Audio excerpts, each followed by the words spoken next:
Hello student, good morning everybody. देखिए, आज हम कक्षा 10 सामाजिक विज्ञान और अध्याय नंबर 3 का अध्ययन करेंगे, जिसका नाम है भूमंडलीकृत विश्व का बनना। ठीक है, इसमें सबसे जो पहली हेडिंग है वो है वैश्वीकरण। तो सबसे पहले हम जानेंगे कि वैश्वीकरण किसे कहा जाता है। देखिए, वैश्वीकरण जो है व्यक्तियों, सामानों, नौकरियों का एक देश से दूसरे देश तक स्थानांतरण करना या एक देश से दूसरे देश तक जाना वैश्वीकरण कहलाता है। ये वैश्वीकरण की डेफिनेशन है, परिभाषा है। व्यक्तियों का, सामानों का, नौकरियों का किसी एक देश से दूसरे देश तक जाना क्या कहलाता है? वैश्वीकरण कहलाता है।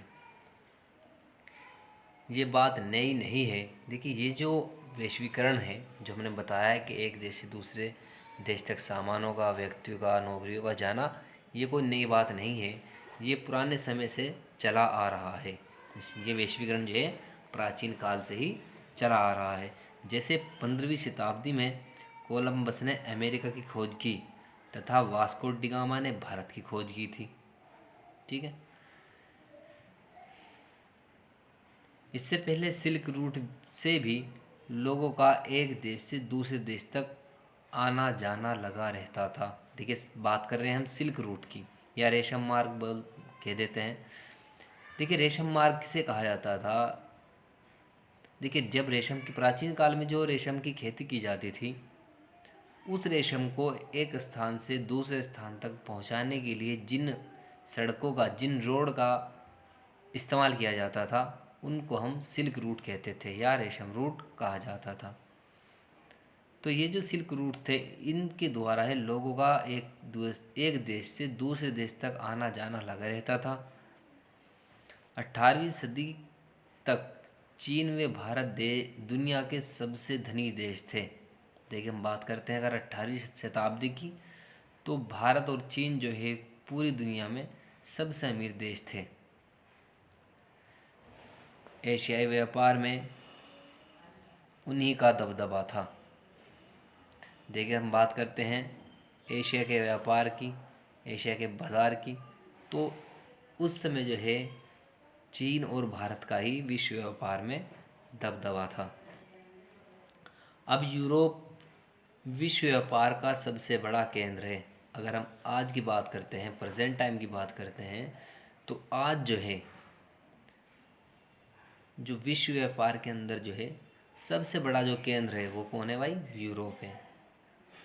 और ये जो यूरोप विश्व व्यापार का सबसे बड़ा जो केंद्र बना है, इसका रीज़न क्या था, इसका कारण क्या था, ये क्यों बना, कैसे बना, इसके बारे में हम अध्ययन करेंगे।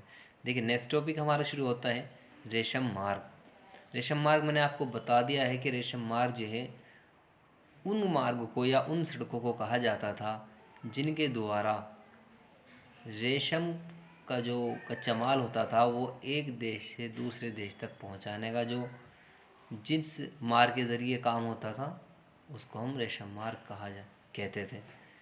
ये मार्ग प्राचीन मार्ग थे जो एक देश से दूसरे देश को जोड़ने का काम करते थे।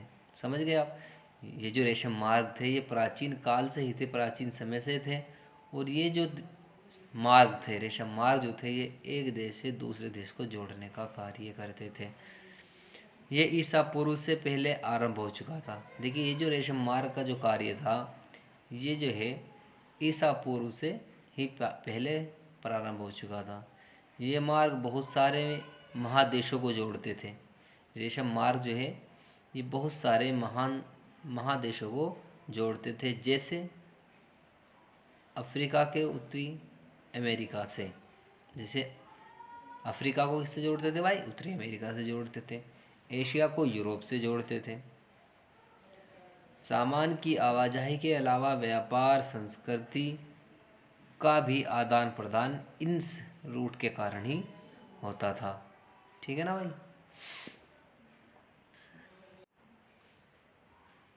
देखिए, बात करते हैं भोजन की यात्रा।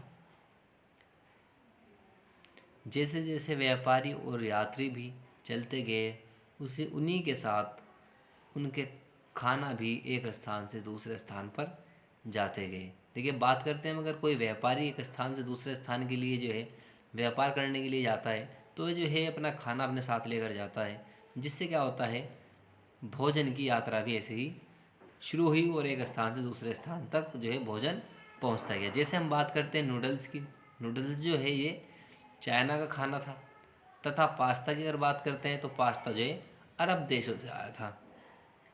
यानी भोजन ने भी सामानों व्यापारों के साथ साथ यात्रा की है।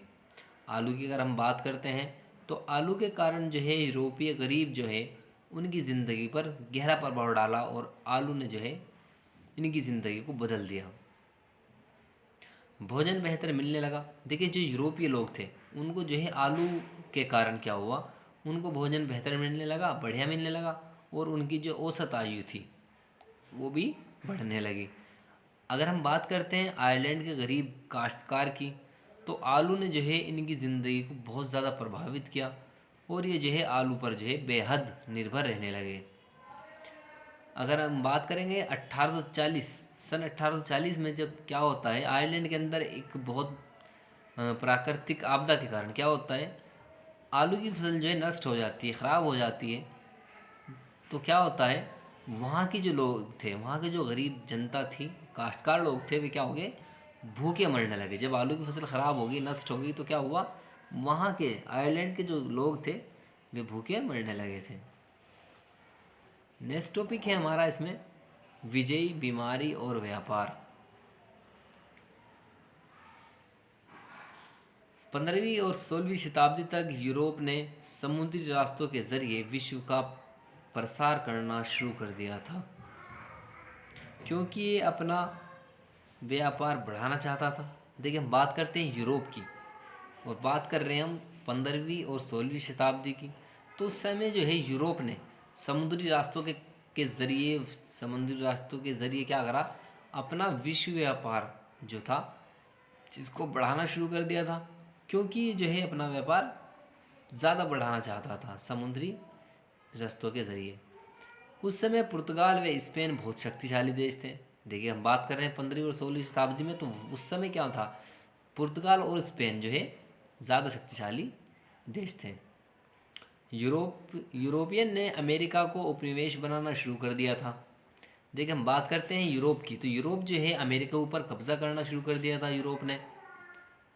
ये जो कब्जा कर रहे थे, ये जो यूरोप के लोग जो अमेरिका के ऊपर जो कब्जा कर रहे थे, वो सिर्फ जो है सैनिक के बल पर ही नहीं बल्कि कीटाणुओं, ठीक है, वायरस के ज़रिए जो है अमेरिका को गुलाम बनाना चाहते थे यूरोपियन लोग, ठीक है ना। कीटाणुओं जैसे चेचक के बल पर जो है ये उस पर कब्जा करना चाहते थे भाई, अमेरिका पर कब्जा करना चाहते थे। लाखों सालों से दुनिया से अलग थलग रहने के कारण अमेरिका के लोगों के शरीर में यूरोप से होने वाली इन बीमारियों से बचने की रोग प्रतिरोधक क्षमता नहीं थी। देखिए ये जो यूरोप ये था, मैंने बताया आपको कि ये जो है सैनिक बल पर ही नहीं बल्कि वायरस कीटाणु के ज़रिए जो है वहाँ पर बीमारी फैलाना चाह रहे थे अमेरिका के अंदर। और अमेरिका जो है लाखों वर्षों से दुनिया से अलग थलग रहने के कारण अमेरिका के जो लोग थे रहने वाले, उनके अंदर जो है यूरोप से जो बीमारी भेजी जा रही थी, जो कीटाणु भेजे जा रहे थे बीमारी के, उन लोगों के अंदर जो है उनके शरीर में उनसे लड़ने की क्षमता नहीं थी, ठीक है ना। तो इस कारण क्या हुआ, अमेरिका के ऊपर जो है कब्ज़ा कर लिया था यूरोपियों ने, ठीक है। तो इसी के साथ ही हमारा आज का टॉपिक ख़त्म होता है। धन्यवाद।